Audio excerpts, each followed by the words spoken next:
PowerPoint is based upon the document that went out to all ministers and members of the regional councils today. And if it hasn't gone out today, it'll go out tomorrow, and it'll also appear in some of the weekly announcements and other things like that. So keeping in mind that these are just some guidelines to kind of get us talking and thinking. So some things to remember before any in-person Sunday school or youth groups begin, communities of faith must include plans for children and youth in their main re-entry plan, as well as communicating that plan with leaders and with families. So this is mainly for insurance purposes, so that everybody knows that everybody is covered for everybody to be in the building safely. As with any gatherings, if participants are unwell, they should not participate. So again, we're hoping that before families go to church, it'll be like before they go to school, they'll check themselves to make sure that people are feeling well, that they don't have temperatures or exhibit any COVID symptoms.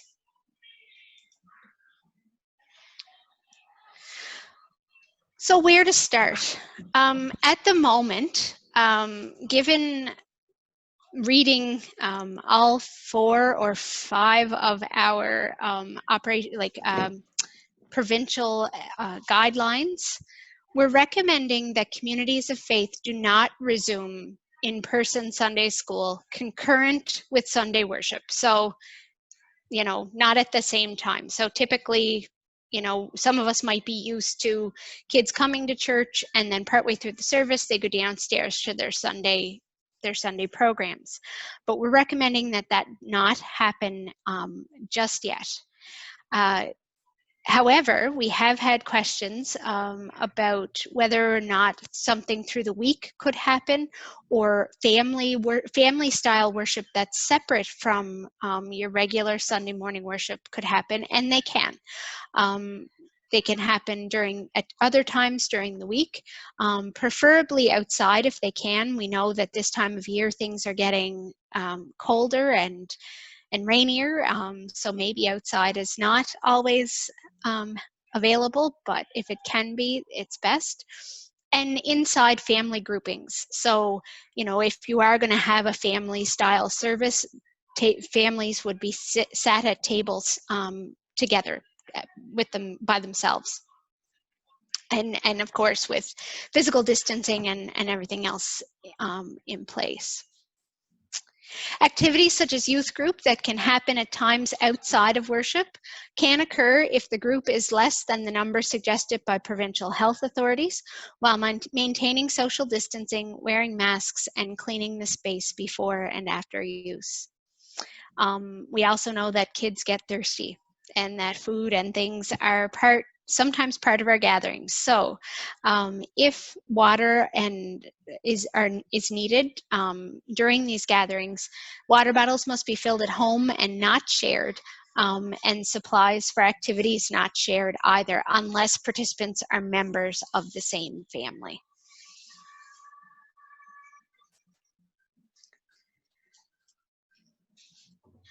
At this time, it's also recommended that no food be served. So this goes along with a lot of our adult gatherings as well.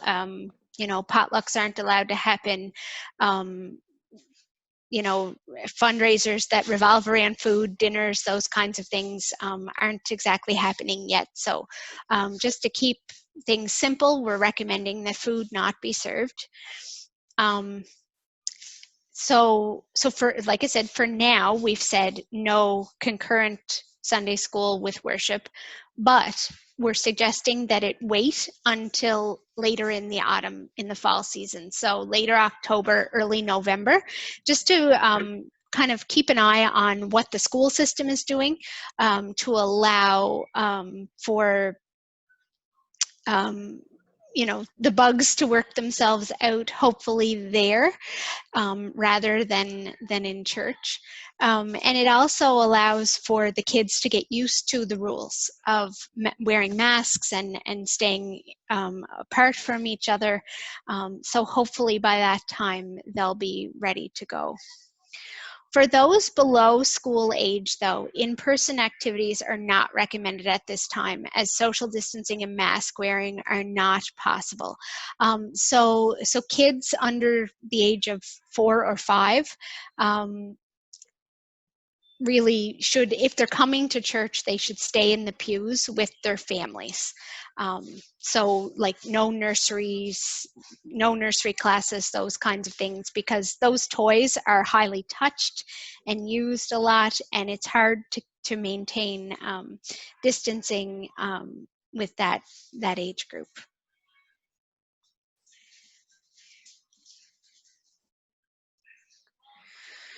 So some guidelines for starting in-person programs once that timeline comes. So for the end of October, early November. And keep in mind, as with all of these COVID things, if the provincial guidelines change, all of this could be thrown out the window tomorrow, because we go day by day and go with the information that we have.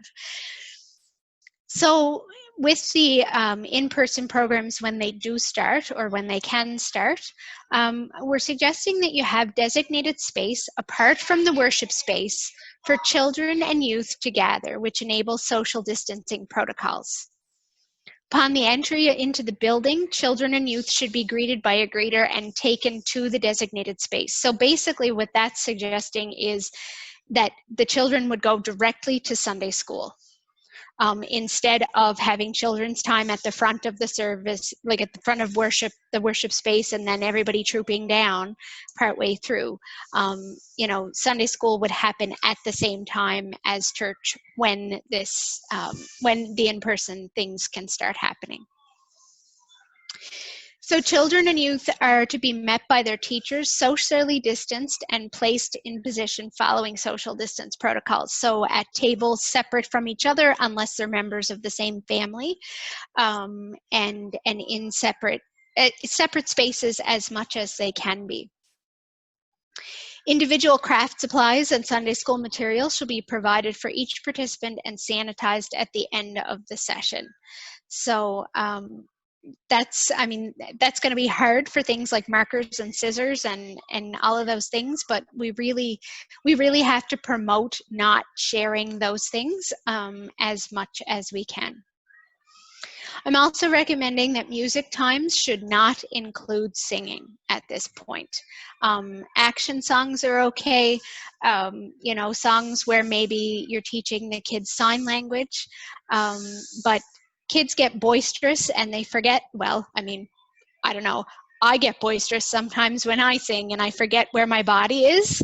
And if they're dancing around and hugging each other and doing all those kinds of things, plus we're not so sure what singing does yet because of aerosols and all of those kinds of things. So, or speaking moistly, as the Prime Minister is famous now for saying. So I'm recommending again that if you are having music as part of your programs, to do it with recorded music as much as possible. And at the conclusion of your time together, parents and guardians should indicate to the greeters that they met upstairs to retrieve their children.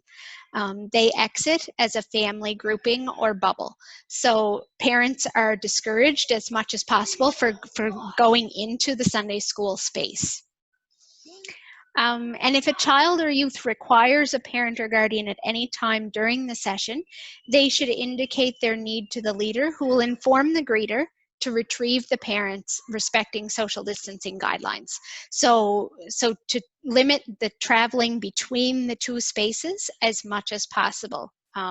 So if you have designated people to do that making those movements between spaces, that would be best at this point.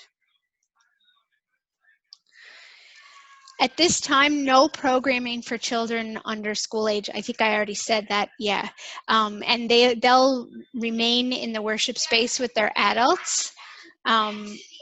And children and youth who are school age should wear masks and follow social distancing rules as much as possible. Now, I know that in Nova Scotia, you have to in an indoor building anyway, so you're covered there, but that's not required for all jurisdictions, so we're suggesting it. Should children and youth require water during the session, again, they must bring their own containers from home and not share with other people.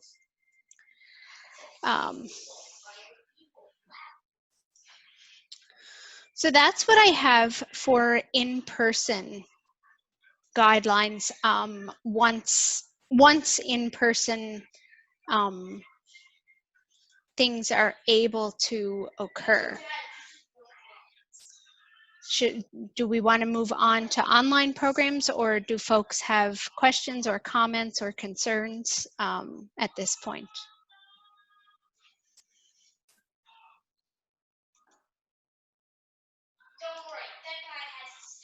I have a question, Catherine. Sure.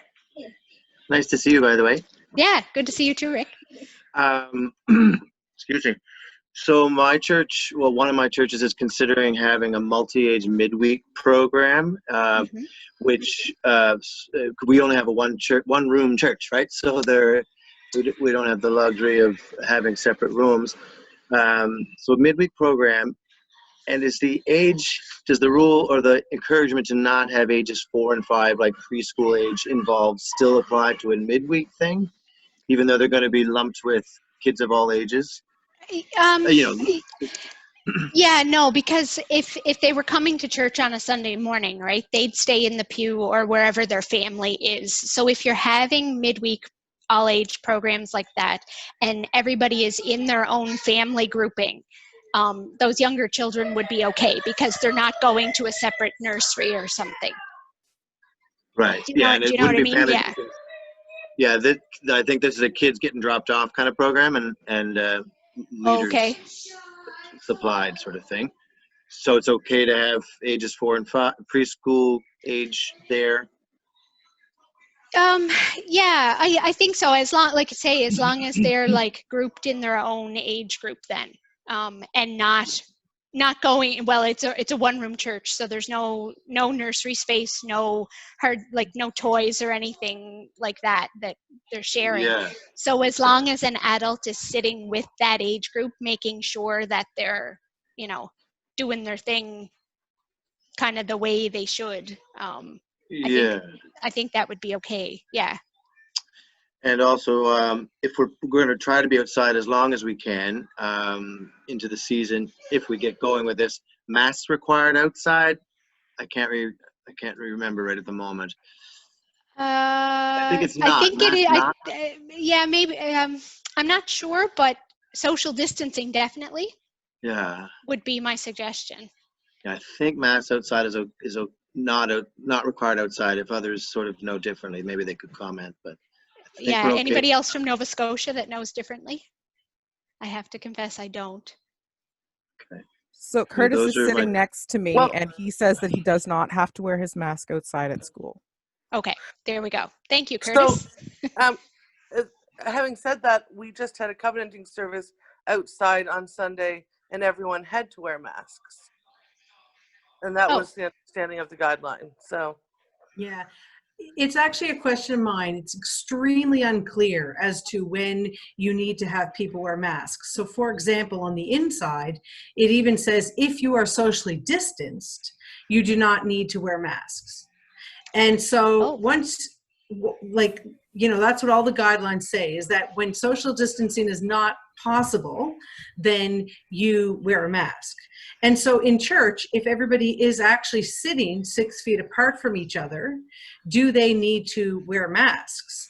And the same for Sunday school. Like if they are socially distanced, then the rule for the province is not. So it's very unclear, and I haven't been able to get an answer from anybody that clarifies it. Yeah, and I guess that would, like every other business, right? Because private businesses have been deciding on their own to make masks mandatory in their stores.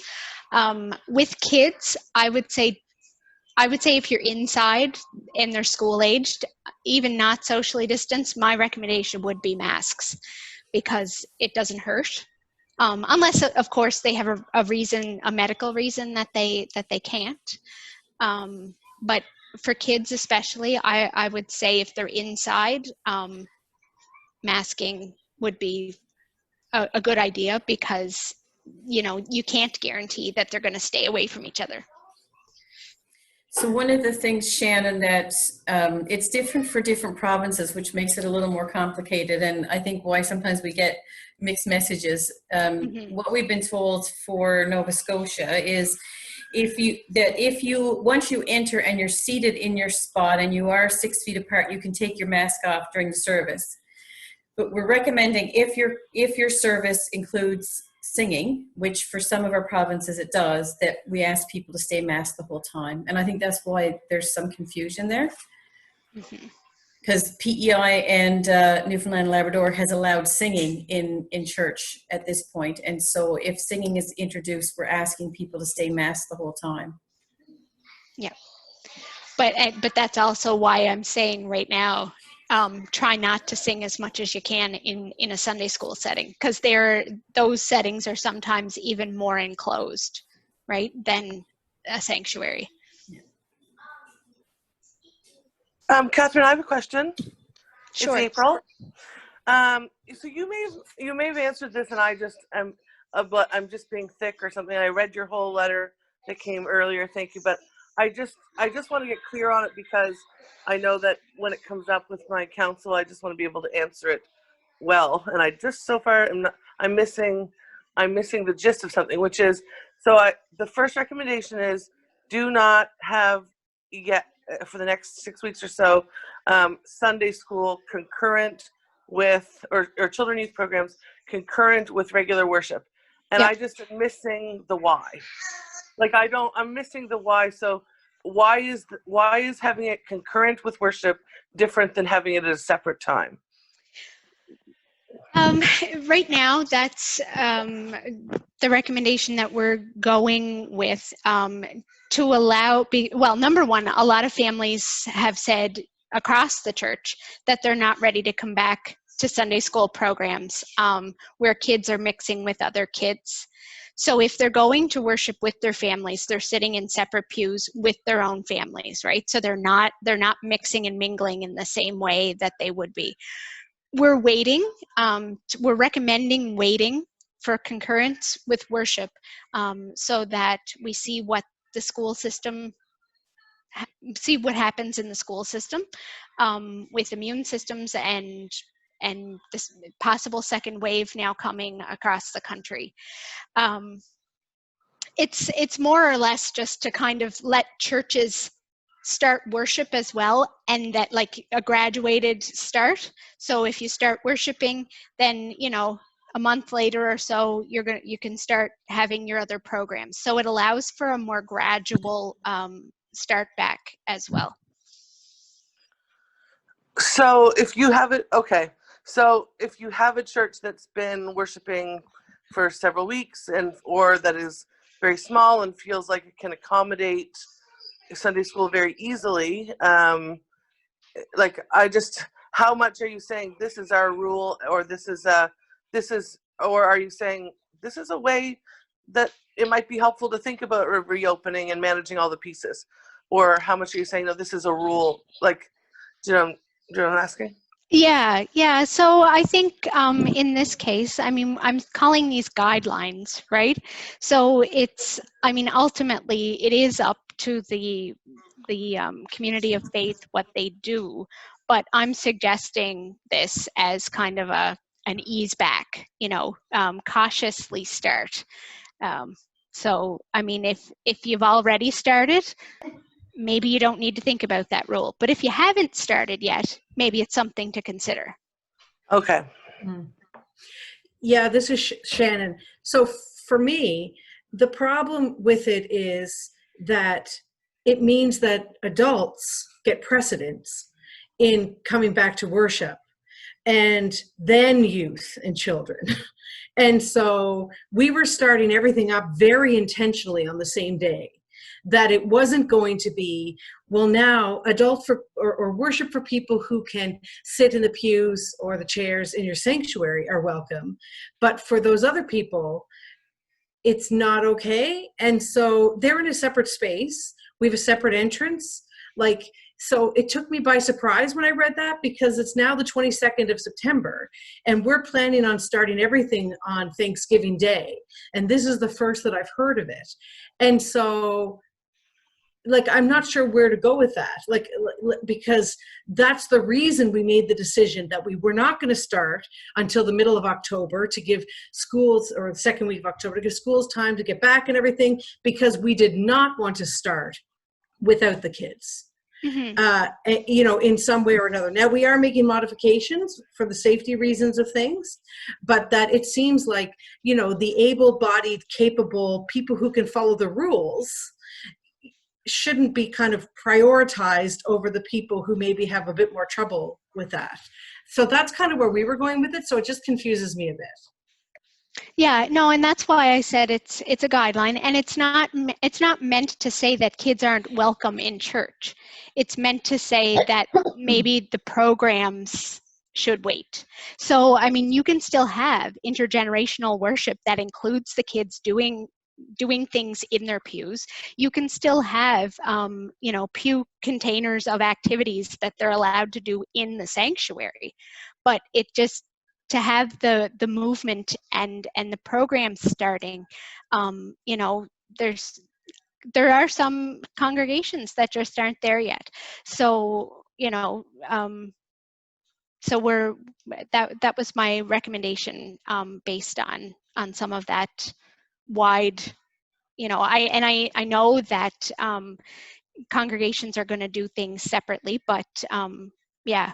My understanding is that a lot are going back on Thanksgiving, and in my experience, some churches don't have Sunday school on Thanksgiving anyway, because they do have intergenerational worship that includes everybody and encompasses everybody. So it wasn't meant to be exclusive, to say that, you know, people that can't, because I mean, I know some adults that can't sit still in the pew, right? It's not about that. It's about letting stuff happen gradually in congregations. May I add something? Sure. Barbara here from PEI, and we've had church for 3 weeks, and each week, so first of all, we're allowed 50 people per setting. So if we were to have Sunday school, we were told that would be a separate operational plan. And we'll be into our 4th week, I believe. And each week we're discovering gaps. So we started small as a pilot, and our family and youth coordinator, who couldn't come here, Andrea Rogers, sent a survey out. And all of our parents and teachers said, no, we're not ready to come back until after all the things you said, Catherine, about waiting to see how it goes with school. They're not sure what it's going to be like if we have to do Zoom. So for us, this is a gift of giving us permission to say we're not going to start, because we also don't have enough regular people to help facilitate the regular worship stuff, identifying gaps, because we need 4 extra people to help usher and control and check tickets, and it's a headache, and it doesn't make worship the best practice sometimes. So again, I understand how difficult this is, because you're trying to meet an overall picture, and there are some, if you see the comments, some people are meeting, maybe like Shannon said, they've got a date for October. So I just want to say thank you, and hold up that it's not an easy thing. Even if you have it all perfectly planned, things happen, and yeah, so thank you.